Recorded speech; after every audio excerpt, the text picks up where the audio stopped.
Welcome back to Home Improvement Woodworking. This is part of a video series where I'm building this tool cabinet, and the last video I just finished these doors.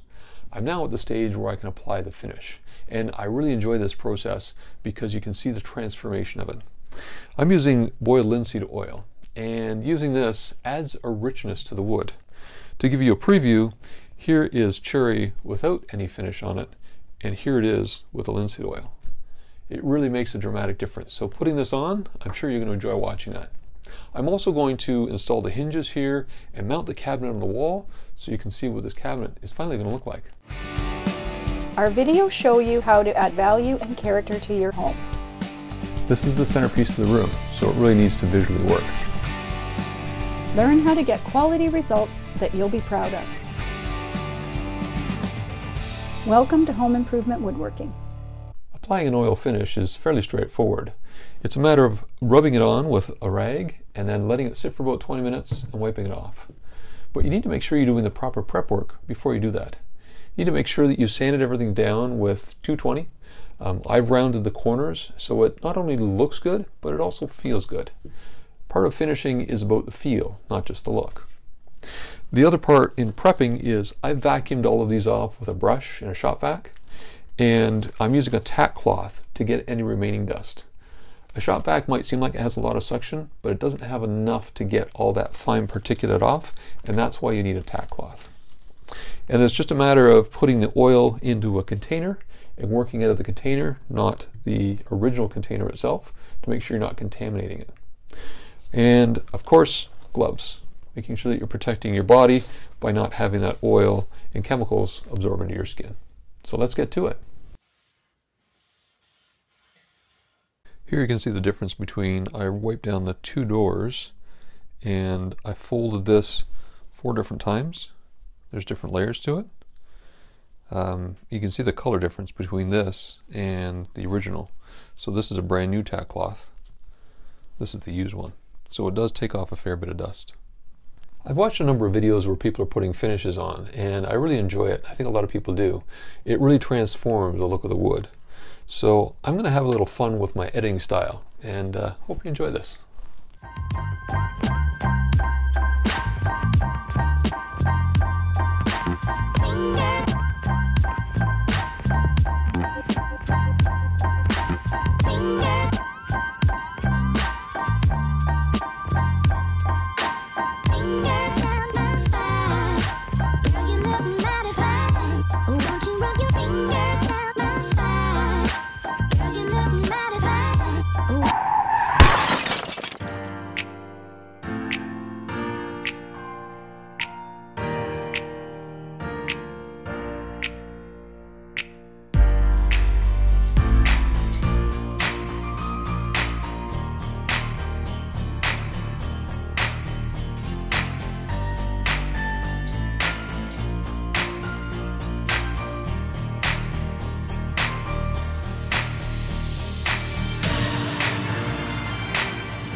I wiped off any excess oil after about 30 minutes, and I let this sit overnight. So it's now ready for me to put the hinges on and mount it on the wall. I really like how the oil has highlighted some of the maple detail here, and over time this will become more rich and more three-dimensional as that oil penetrates into the wood. Now that I'm working with a finished piece, I want to make sure I'm working on a protected surface, so I use some carpet underlay for that.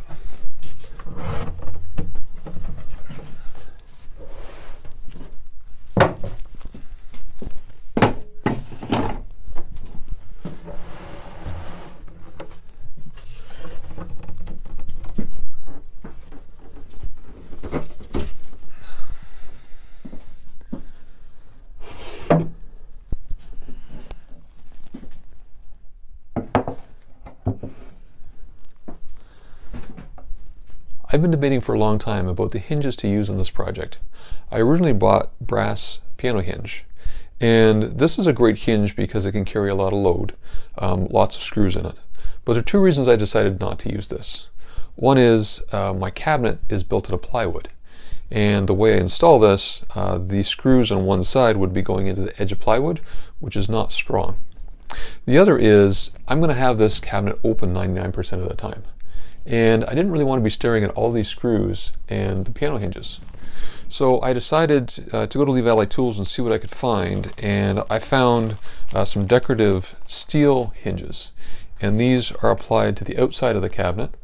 That way I won't see them when the cabinet's open, and I think these are going to give me some good strength to be able to pull off what I need. This isn't a cabinet that I need locked and secured, so I'm not concerned about someone taking the screws out to get inside the cabinet. With a piano hinge, all these screws, when you close the cabinet, are concealed, so you can put a lock on it. So they're good for that. But in my particular case, this is in my own workshop, so my choice is to use the decorative hardware on the outside, where I'm not going to see it most of the time, but when I close it, I will see a bit of a decorative element. Another advantage of having an underlay underneath this is that it makes it much easier to move around. I've got the hinges here. First I need to lay them out and put a spacer in to give a little space between the door and the cabinet. You probably noticed the difference between the plywood and the solid wood. This plywood I bought about 10 years ago and has been oxidizing in the shop, and as it oxidizes it gets this richer color. The natural wood will do the same, it's just going to need some time to catch up. So I'm laying out the hinges here, and I'm just going to use my square as a measure of distance from the top and bottom for these hinges. And what I'll do is center the hinge on the joint here and then mark one hole. Actually, I'm going to mark the furthest from the edge, and then just put a little hash mark here. What I want to do is make sure that this is as parallel to the doors as possible. And the way I do that is mark the center of that hole, put my square across here, and just make sure, yeah, that was off a little bit. Mark the line in the center here. So now when I bring my hinge back, I line that up with the original hole that I made. I now know that this hole and this hole are perpendicular to the doors. I'm now ready to drill the holes for this hinge, but I want to show you this tool. If you've never seen one of these before, it's a lifesaver. What this is a self-centering drill bit. You put it in the hole in the hinge. As you drill, that drill bit extends through, and it's perfectly centered every single time. This makes installing hinges much, much faster. I'll leave a link in the description below.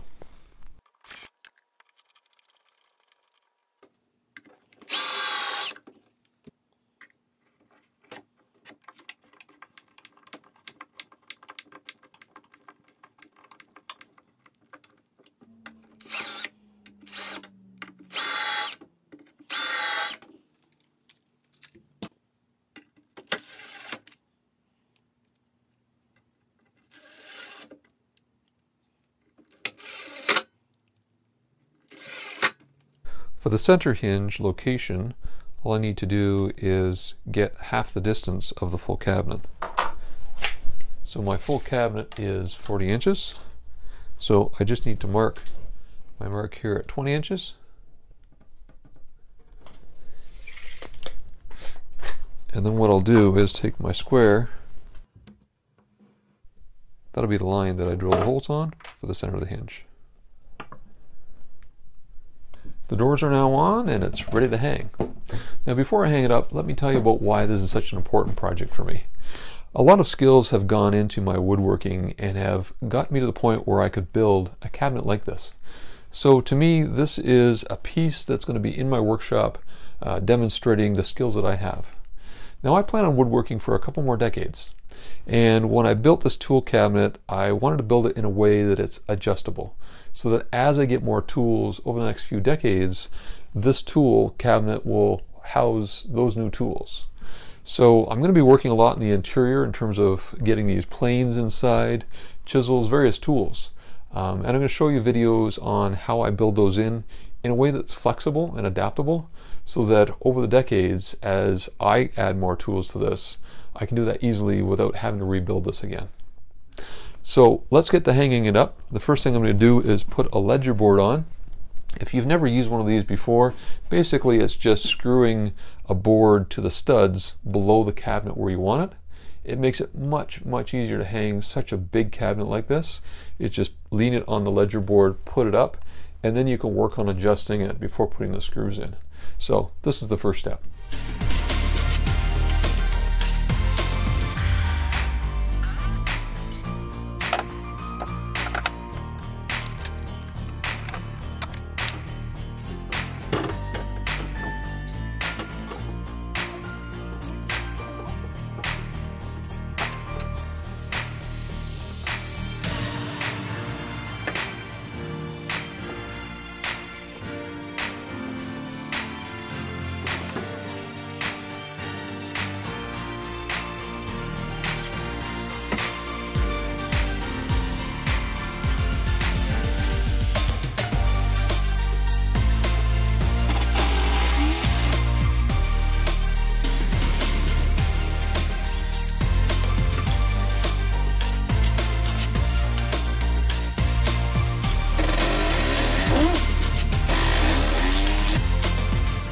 I've got 2 screws in now holding the top. I'm going to put 3 more in the bottom here behind the set of drawers. These screws will eventually be covered off by tool holders, so I'm not concerned about seeing them. But it's really important to get these 4-inch screws right into the studs to make sure this cabinet isn't going anywhere.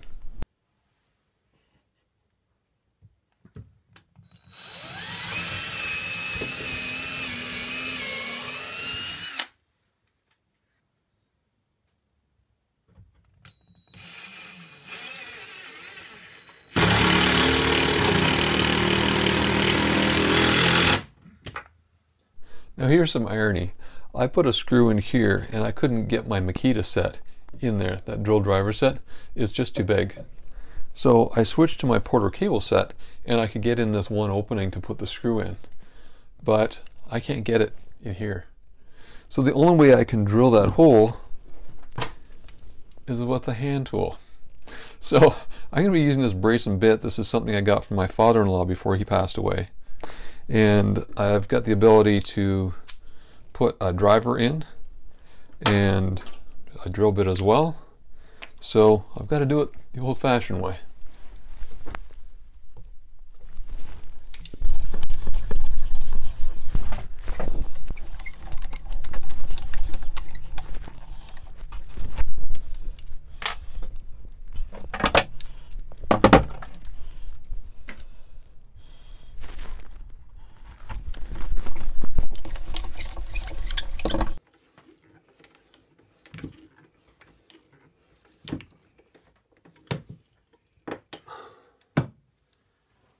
If you remember from the previous video, I made a mistake gluing up the door, and I fixed that with some solid wood.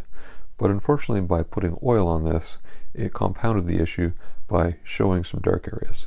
So I need to adjust that. My initial thought was to mix up some milk paint and put it on, but it ended up looking more like chalk on top of wood, so that didn't work. I pulled out my acrylic stains and put them on the glass palette over top of the wood. This allows me to get an idea of the color match. Now the stain by itself wasn't light enough to lighten the wood, so I mixed in some of that milk paint to give it a lighter tone. So I've just got a couple versions that I've been making up on the palette here of these colors. Let's hold them up to the wood and see how they look. I'm just drying these pieces first because acrylics dry lighter than they go on. These are the 2 samples I've got here. I like that lighter one to lighten up these dark areas. So I'm happy with that. I'll touch it up. This is before the stain and this is after. So I'm likely the only one that's going to notice a mistake was there. Well, I'm really happy to get this cabinet up on the wall. It's been a long time in building this. I've got some drawers that are ready to go. They just need a coat of oil and they can go in. I've got my great-grandfather's hand plane that I'm going to get in a plane till here with my other hand planes. I've got chisels that are going to be in a chisel rack over here. And I think my father-in-law's brace and bit deserves a spot in this cabinet. What do you think? It's one thing that I've really been looking forward to building and getting up on the wall. I started this project 1.5 years ago, but had to stop because my business was moving too fast. So I took the time, finished it off. I'm really looking forward to organizing this, and I hope you stick with us through this series so you can see how this ends up shaping up and coming together. If you haven't subscribed to the channel, click on this icon over here, click on the bell icon, and you'll get notified every time we publish a video. Until next time, enjoy your time in the workshop.